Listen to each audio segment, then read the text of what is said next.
Welcome to my second lecture on the Queen's Gambit Accepted. This is the position where I left off in the last lecture, and just to back up and show you how we got to this position, but for the rest of you who are continuing from the last lecture, great. But I'm just going to back up in case you're joining this lecture from here. We're actually left off on White's fourth move, so the Queen's Gambit Accepted is d4, d5,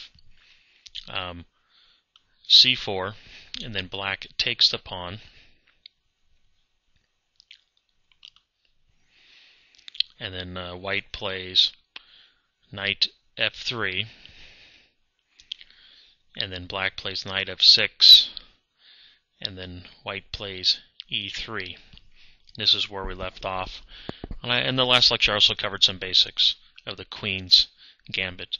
But now, what about black's next move? Well, there's two popular moves, and I'm only going to cover one of them. The one I'm actually going to cover is E6. E6. I'm sorry. And but another possible move is bishop to G4. Just like what I said about E3 for white, E6 for black is the same thing. One, it's going to free this bishop to be able to come out, but it's going to sort of stop this bishop or prevent this bishop, or sort of lock in that bishop.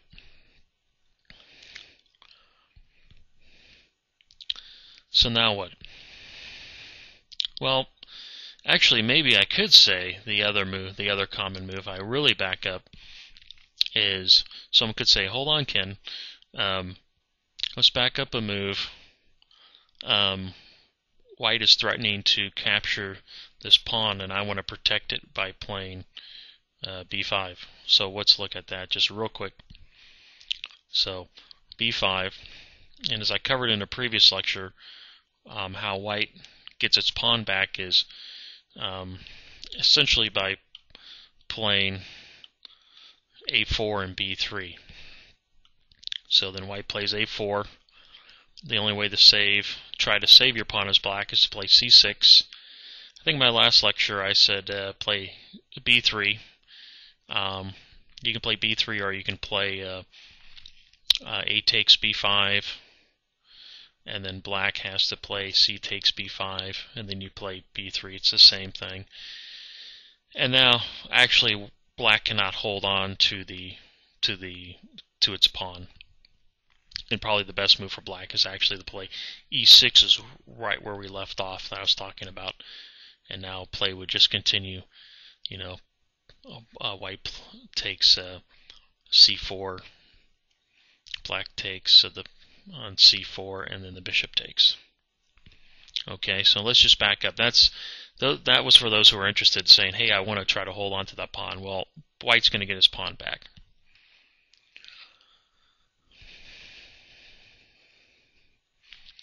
So if we played back to e6, so now what should, well, when black plays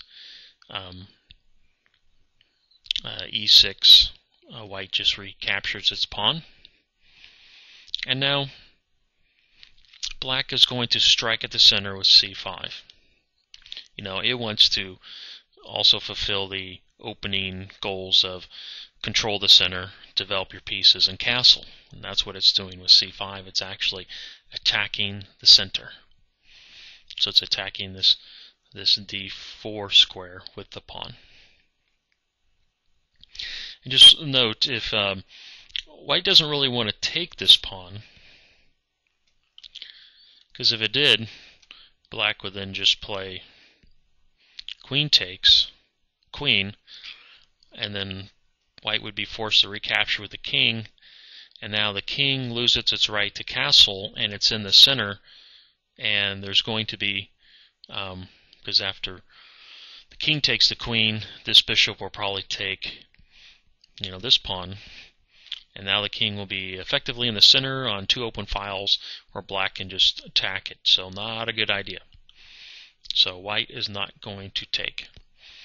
But what white's going to do is castle, get its king out of the way. Now white can take, and if queen takes queen, white can just recapture with the rook.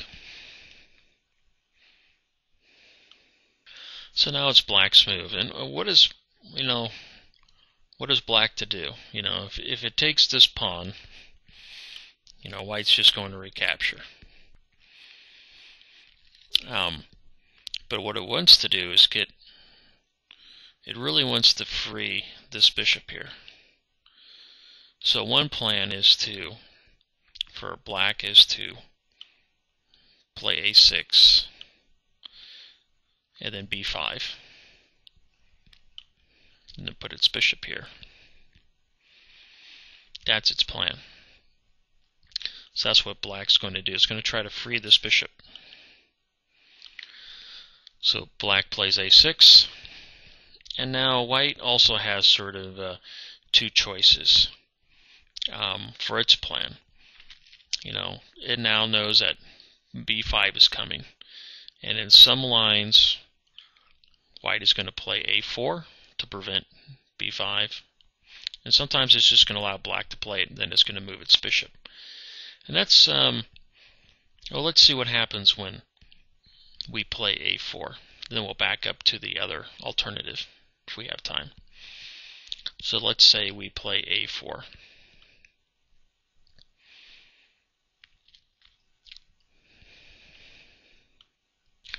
Well, black's going to, probably its best move is to play knight to c6, where it helps attack the b4 pawn again. It also helps control, also eyes this square here. And then white will want to get its knight into the game.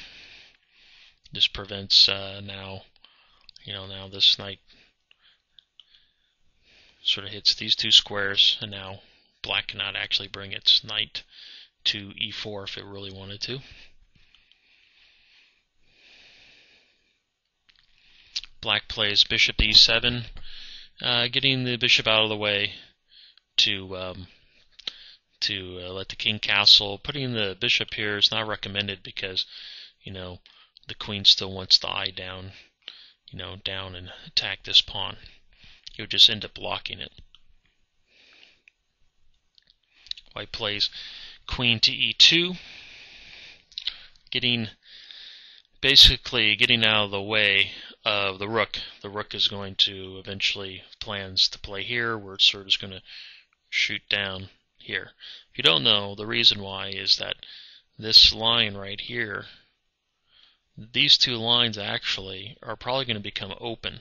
So these are going to be the places where you want to get the place the rooks. And also queen e2 helps protect the bishop. So and then probably queen c7, and then rook d1, bringing the rook to the center, and then black castles. We can just leave it there, just for time's sake. I do want to back up though a bit and say, because some of you could be asking, well, why didn't, on this move here, why didn't black just take the pawn? It looks like it can actually win it. And actually black cannot win the pawn. Because what's going to happen is that white's going to play rook to e1, and now black, it can try to hold on to the pawn with e5, and now white will just take. So then exchange of pawns. Now the knight takes, and now queen here. Notice this knight here cannot move, or black will just lose the queen. But the queen will come up, and then they'll take the knight, and then the queens will be exchanged off. So you really can't win that pawn. Well, that about does it on my lecture on the Queen's Gambit, except that I know some of my comments at the end were rushed, but I do want to move on to the Queen's Gambit declined.